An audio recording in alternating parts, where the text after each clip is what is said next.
luân duy ngày suy lung lê na căn gì ai lâu rê ngàn ông lâu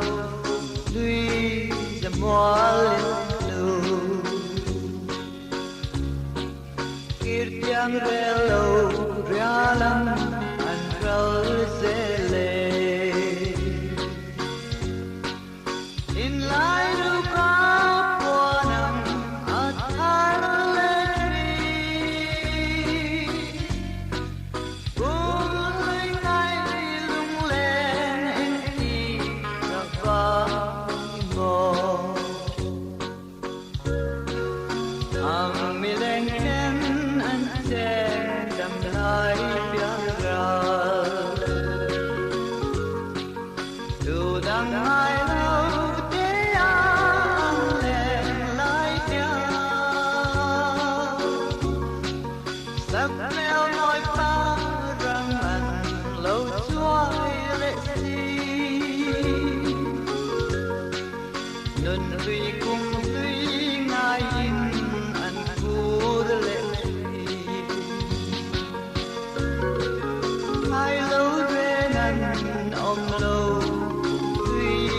dầm hoa liang lâu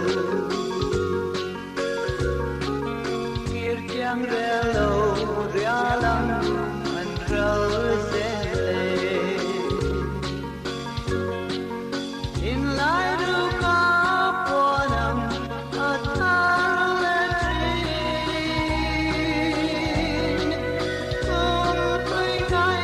lung lên nên đi gặp ba mò Elias chan lòng na kim thấy lâu dù lên sam na quá đeo mây ở lâu đi cùng tươi liam vui căn nôn dệt tin lên cao khi lùi ra rắm loa mà cần đó lệ ai lâu rê ngàn ông lâu duy dầm hoa liang lâu kir chiang re lâu ria lăng anh rau